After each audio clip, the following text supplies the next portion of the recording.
The spot आके check करेंगे। On the spot आके करने आज से 1 महीने पहले जो बूस्टिंग स्टेशन है हमारा, वहाँ पे जो चक्करगढ़ का है वो देखा भी था, उसकी जो प्रॉब्लम है वो भी देखी थी। उन्होंने कहा था कि इसका एस्टीमेट बन चुका है बूस्टिंग स्टेशन को बड़ा करने का, पर वो अभी तक नहीं हुआ है। मतलब जब मैं तो 4 महीने से ऊपर लोगों के पास पानी की ये समस्या 3-4 सालों से ही है। लोग मुझे कहते हैं हमारे पास तो 3-4 सालों के, अब फिर से गर्मी चली जाएगी, सर्दियों में ओके हो जाएगा। मतलब ये सिचुएशन कब सही करेंगे जब सर्दियाँ आ जाएंगी, उसमें प्रॉब्लम है। रात में लोगों के पास 12-12 बजे तक जाता है पानी। अब प्रेजेंट में 1 महीने तो कोई प्रॉब्लम नहीं थी पिछले दिनों की, बच्चों की छुट्टियाँ थी। अब बच्चों की क्लासेस स्टार्ट हो चुकी हैं, लेडीज़ को 12-1 बजे तक उठना पड़ता है, फिर सुबह उठ के अपने बच्चों को फिर 5 बजे उठना पड़ता है भेजने के लिए। ये सिचुएशन और इस टॉपिक पे चंचल मैडम ने इस चीज को पहले भी कहा और बड़ी अच्छी तरह से यहाँ पर भी बात आई। आप मुझे ये बता दो कि तब से अब तक आपने किया क्या? कुछ इम्प्रूवमेंट हुई है? वहाँ पे पानी बाहर बह रहा है, उसकी सफाई भी नहीं हो रही है, सारा गंदगी वहाँ पर फैल रही है। आई हैव सीन, मैंने खुद देखा। इसमें पॉइंट पे जैसे आपने सर मोस्टली कहा कि no pipes are in urban areas, अमरूद 2 के अंदर पाइप्स आएंगे, ये मुझे 1 महीना हो गया सुनते हुए, और मोर देन 1 लाख से ज्यादा पाइप वाटर वर्क्स का जो डिपार्टमेंट है पीछे, वहाँ 1 लाख से ज्यादा पड़ेंगे। मे बी वो रूरल की होंगी, but what is the benefit और what is the role of a senior officer कि आप कोऑर्डिनेशन कीजिए कि अगर अर्बन रूरल में जरूरत नहीं है तो एक बार अर्बन में वो पाइप्स अप्लाई करवाई और फिर वहाँ से जब वो हो जाती है, अगर अर्बन में रूरल में आएंगे तो वो अर्बन में करवा दीजिए। तो ये तो कोऑर्डिनेशन आप नहीं करना, मैं तो करूँगी नहीं क्योंकि आप इसके इंचार्ज हैं। सेकंड थिंग, ट्यूबवेल रिपेयर बार बार होता है, यानी कि आज हमारे एरिया के अंदर मैम कह रहे हैं कि she is not interested to install a tubewell क्योंकि उससे लोग बीमार होते हैं। बट शहर में भी अगर ट्यूबवेल लगे हुए हैं, वहीं पानी वहाँ पे पाइपों से आ नहीं रहा है। ऐसी जो स्टूडेंट इंजीनियर सर हैं उन्होंने ये रास्ते में एडीसी सर ने कहा था कि 2 तरह से पानी जाएगा, या तो पाइपों से या टैंक से। अब शहरों में भी पाइपों से पानी नहीं आ रहा। जैसलमेर जो राजस्थान में पड़ता है वहाँ पे भी गाँव में, हर गाँव में मीठा पानी आ चुका है मोस्टली, और हम तो फिर भी यहाँ पे नहरें पड़ती हैं जो सुख चैन से आती है नहर, वहाँ से वो वाला पानी नहीं आ रहा, वो जाता है सिर्फ जो मेन वाटर बक्स है वहाँ चौटाला हाउस के पास है, वहाँ फिर सीडीएस, वहाँ तक आते आते सुखचैन वाली जो नहर है वो स्टॉप हो जाती है। आगे जो वाटर बक्स में जो टैंक है वो अभी तक खाली है। गर्मियों में अगर बहुत ही पंजवाना से हमारा पानी नहीं आता, उस दिन शाम को 4 बजे पंजवाना से पानी नहीं आया, पूरी रात पंजवाना की मोटर खराब थी। अगले दिन रिस्टोर हो गई सप्लाई। हाँ जी, अगले दिन रिस्टोर हो गई थी सप्लाई 12:30 बजे। सर मोर देन इनके बेसिकली में 2 सबमिशन है। एक तो बूस्टिंग स्टेशन का था, तो हमने अमृत 2 के अंदर ले रखा है, 5 के जगह हमको बूस्टिंग स्टेशन की जगह ऐसा है। 1 मिनट, देखो ये सब चीजें ठीक है, लेकिन इतना समय, अब मैंने उस दिन भी कहा था, she is representing one area जहाँ पे लोगों की ये वॉइस है, उनकी वॉइस भी नहीं, कौन सुनता है उनकी, ऐसे एरिया को रिप्रेजेंट कर रही है। तब भी हमने बात की, क्या यहाँ पे हमसे बात करने के लिए आए हैं? ये कोई तरीका नहीं। और चंचल जी मैक्सिमम प्रॉब्लम एक थी गरीनगर चैनल बिहार की, जहाँ पे जशन जैन जी थे जिन्होंने 1 महीना हो गया, मोर देन 1 मंथ से ज़्यादा वो जा चुके हैं। उसके बाद यहाँ पे जेई कौन है वो एस्टिमेट बना के गए थे, अभी तक वहाँ की जो 4 इंच की पाइप है 6 इंच में की सबसे लंबी गली है, वहाँ के लोगों ने कनेक्शन इतने लिए हुए हैं कि एंड तक पानी नहीं पहुँचता है। 12 बजे अगर वहाँ पानी पहुँचता है तो 15 मिनट चल के वो बंद हो जाता है। उसके बाद जो गली नंबर 6 का है 6/12 का, वहाँ पे 4 इंच की पाइप हमने कहा था कि अगर दूसरी तरफ से पाइप आती तो वो जाल बन जाएगा और पीछे वाले एरिया में पहुँचेगा, वो भी एज इट इज है, यानी कि मोर देन 1.5 मंथ हो चुका है। और तब तक सर्दी अब बारिश आ जाएगी तो लोगों में शायद प्रॉब्लम थोड़ी कम हो जाएगी पानी की।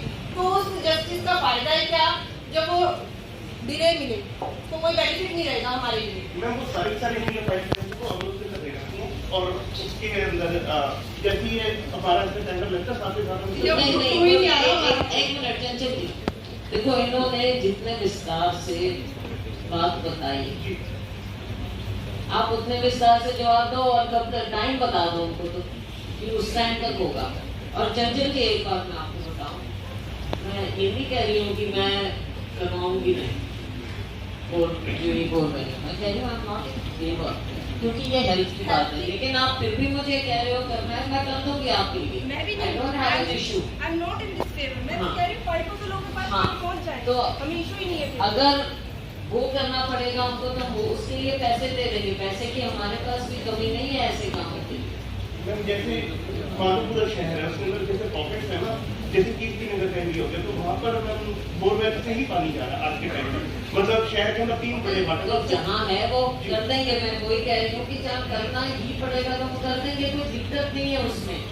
जस्ट वो एक अलग ऑप्शन है जो फेवरेबल ऑप्शन है, लेकिन करना है तो करना ही है, वो कोई दिक्कत नहीं उस चीज में हमको।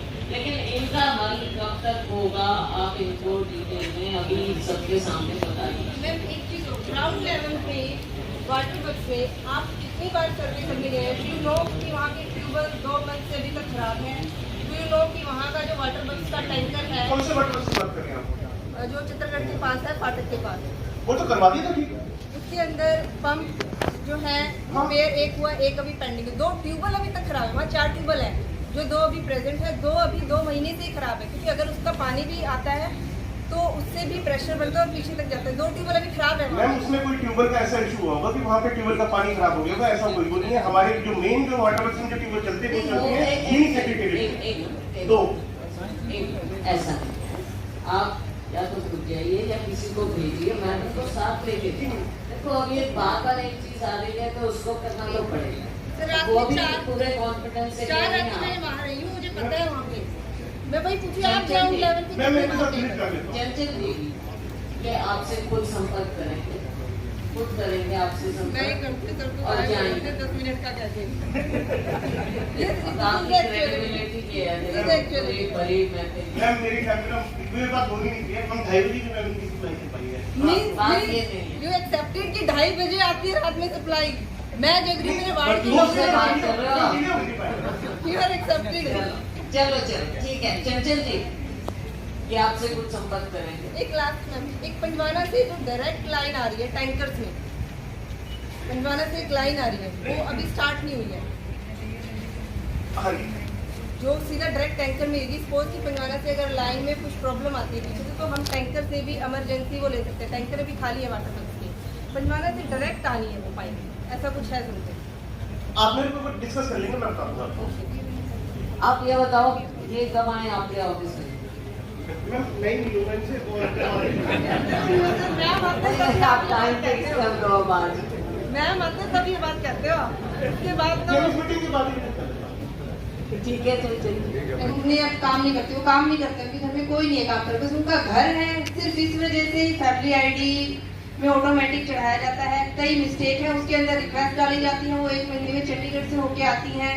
उसमें वो कहते हैं कि आप लोग चंडीगढ़ जाइए, कुछ ऐसा सा ऑनलाइन सिस्टम है। तो इसमें मेरी यही रिक्वेस्ट थी कि जो नियर के लोग हैं, एक डिपार्टमेंट की तरफ से कैंप लग जाता है मंथ में एक बार, जो नियर के आसपास के जो बुजुर्ग लोग हैं वो आए, अपनी प्रॉब्लम्स रखे होंगे। जो चंडीगढ़ वाला जो सिस्टम है कि रिक्वेस्ट चंडीगढ़ जाएगी, फिर 1 महीने वहाँ से करेक्ट होके आएगी, तो उसको ग्राउंड लेवल पे ही सॉल्व आउट किया जाए। कई है 2-3 लेडीज ऐसी हैं जिनका घर बिल्कुल डाउन पे, अभी बारिश आती है तो उनका घर भर जाता है, तो फैमिली आईडी की वजह से प्रॉब्लम आ रही है। पॉइंट इसमें कुछ उसको सरल करने का कोई तरीका है, क्योंकि हर एक इंडिविजुअल चंडीगढ़ जाके अपना नहीं करा सकता। अगर यहाँ से कोई सिस्टम हो जो यहीं पे वेरीफाई करके आगे रेकमेंड कर सके, ऐसा कुछ है?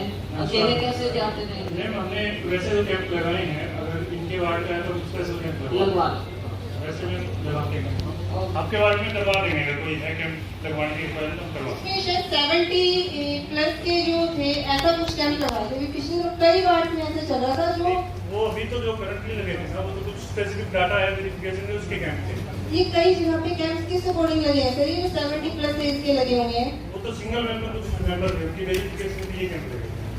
तो आपके वार्ड में इस तरह के भी करवा करवा लो। लीजिए। किस बच्चे भी जाते हैं, सिटी करके हो गए या डिपो के हो गए, तो उसमें मेरे जो पॉइंट्स थे तो वहाँ के टॉयलेट की जो गर्ल्स टॉयलेट है वहाँ की हालत भी जो सेकेंडरी स्कूल की ना बहुत खस्ता है। इसमें एस्टिमेट दिया था 18 सितंबर 2024 को वहाँ की प्रिंसिपल सर ने, फिर मेरी डीओ सर से भी बात हुई थी तो उन्होंने कहा था कोई पॉलिसी होगी, आई डोंट नो अबाउट, कि एंड ऑफ द जब अकाउंट मंथ होता है फाइनेंशियल ईयर उस टाइम में वो एस्टिमेट एक्सपायर हो जाता है, आपको नया देना पड़ता है।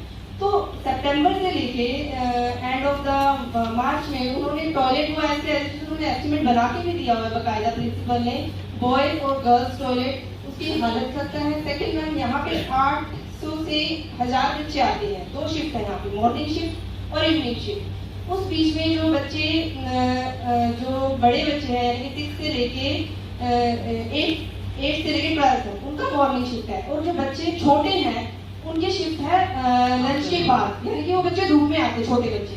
एक तो इसमें मेरी यही रिक्वेस्ट है कि छोटे बच्चों की शिफ्ट सुबह की जाए, क्योंकि बीच में ये किया भी था, उस वजह से बच्चों की जो स्ट्रेंथ है बढ़ी हुई थी और एडमिशन भी ज़्यादा हुई थी, क्योंकि कोई भी अपने छोटे बच्चों को दोपहर में नहीं भेजता मैम।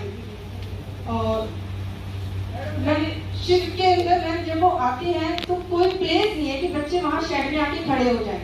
उसमें मैंने डीओ सर से भी कहा था कि वहाँ पे एक स्कूल में शेड लगवा दीजिए, तो उन्होंने कहा था कि ये हम नहीं लगवाते होते शेड, हमारा टॉयलेट का और उसका एस्टिमेट होता है वो एक्सपायर हो चुका है, आप प्रिंसिपल को कहिए दोबारा से। मैम इसमें 2-3 चीजें होती हैं मैम, शेड की थी और प्लस में 800 से 1000 बच्चे हैं वहाँ पे, और रूम्स वहाँ पे सिर्फ 6 हैं सेकेंडरी स्कूल में, बरामदे में बैठ के बच्चे पढ़ते हैं। इसमें मेरी डीसी सर से भी इसमें रिक्वेस्ट थी, उन्होंने सर से भी डिस्कशन की थी, जो हमारे टिपे वाला एरिया है अभी उसमें अगर पॉसिबिलिटी हो, क्योंकि जो गवर्नमेंट रेट है और जो वहाँ की प्रॉपर्टी के रेट है अभी इक्वल है, तो पॉसिबिलिटी क्योंकि आगे स्ट्रेंथ बच्चों की बढ़ेगी भी, तो टिप्पो पे अगर ऐसी कोई पॉसिबिलिटी हो गवर्नमेंट वहाँ पे स्कूल के लिए अगर वो एरिया परचेज कर सके, क्योंकि स्ट्रेंथ बच्चों की आगे बढ़नी है और वो एरिया मिड में आता है। ये एक प्रॉब्लम है, परचेज नहीं कर रही है, ये पॉलिसी है सरकार की, मैं कुछ नहीं कह सकती। ये और जगह भी ये प्रॉब्लम आती है, ये इनके लिए सरकार परचेज करने का I don't know what is it, because this time वहाँ भी आए थे दवाई में ये बात है, लैंड परचेज कर पा रहे हो और इनके पास है नहीं परचेज करने का। उसमें मैम ये है कि जो 5 रूम है, जब भी जे आते हैं वो ये कह जाते हैं कि ये जो पुरानी बिल्डिंग है इस पे रूम नहीं पड़े होंगे, बट ड्राइंग चेंज भी हो सकती है, वो नया पिलर लेके ऊपर बिल्डिंग बनाती है, क्योंकि प्राइमरी स्कूल है उनका भी यही कहा था, पर वहाँ पे जो हेड है उन्होंने उन्हें कहा भी कि यहाँ पे बनाए तो वो बना देंगे। और सेकेंडरी स्कूल में भी हमारी यही डिमांड है, जब भी जे आए वहाँ पे एस्टिमेट वो लेके जाते, पर वो ये कहते हैं कि बिल्डिंग अभी जो नीचे है ना हम ऊपर नहीं बना सकते, तो उसमें नया पिलर लेके मैडम ऐसा है, इनकी प्रॉब्लम बिल्कुल सही है। छतरपट्टी एक ऐसा स्कूल है जिसके लिए कमरों की डिमांड भी 16 कमरे आए थे हमारे पास, हमें मना करना पड़ा क्योंकि वहाँ पे ज़मीन ही नहीं है। अगर ज़मीन नहीं होगी, वो पुराने कमरों के ऊपर खड़ा करना चाहते हैं, अगर हम पुराने कमरों के ऊपर खड़ा करेंगे, हमारे टाइम के कमरे बने नहीं हुए, हम उनको कैसे कहें कि वो ठीक है नहीं है, कल को बिल्डिंग सेफ ना रहे। सिर्फ वो नए पिलर डाल के आजकल टेक्निक्स इतनी आ गई हैं, उसमें कुछ प्लेस ऐसा भी है सेकेंडरी स्कूल में जो खाली है, तो वहाँ पे भी बिल्डिंग के ऊपर हो सकता है। हम पुराने ड्राइंग में क्यों चले जाएं? हमारे पास 6 कमरों का बजट है, 6 कमरों का बजट तो है, लेकिन हो नहीं रहा ना, वो आपको एक वे आउट बता रहे हैं। इंजीनियरिंग आपके लिए टेक्निक इतनी है, आर्किटेक्ट इतने हैं, एवरीथिंग इज पॉसिबल अगर हम समझ जाएं। देखो no no no no that's okay, DC साहब ने नोट करी है कि इस चीज को दिखवा के टेक्निकली एक में वहाँ चौकीदार नहीं है इतने स्कूल के बच्चों में, प्राइमरी स्कूल के जो हेड है इवन वो कई बार वहाँ के टीचर्स को गेट पे बिठाते हैं। और इसमें मेरी एसपी सर से भी रिक्वेस्ट है, पिछले दिनों में वहाँ पे कुछ ना कुछ मिस हैपनिंग होती रहती है, और ये जो एरिया है संवेदनशील एरिया में आता है, पुलिस की जो टेबल है उस पर भी, और वहाँ पे स्कूल लम एरिया में बच्चे बहुत जल्दी डिस्ट्रैक्ट होते हैं, तो जब थोड़ा देखो वैसे डीसी साहब ये यहाँ पे ना देखो बैड हैबिट्स बहुत जल्दी पकड़ते हैं, वहाँ पे कुछ आप देखो उसको कुछ कर सको, किसी को बैठा सको, कोई गाड़ी गश्त लगा के कुछ ऐसा हो। अभी शिफ्ट के टाइम में कंटिन्यू 1% रख दीजिए। हाँ, स्कूल के जो टाइमिंग होते हैं ना तब जरूर गश्त करो, क्योंकि उस टाइम हमें हमारा एरिया सेफ चाहिए, हमें हमारा स्कूल सेफ चाहिए, बस ये रात में भी वहाँ पे लोग सुबह दोपहर को शाम को 3 बार गश्त अगर लग जाए तो ठीक, ओके वो इसमें इंक्लूड हो जाए। इसमें बस मैं अब आपसे रिक्वेस्ट है कि इसको हमारी जो लेटर है आगे कंटिन्यू एंड तक जाए, क्योंकि हमने हमारे लेवल पर प्राइमरी किया है ये काम, यही रिक्वेस्ट है कि वो जल्दी हो। ओके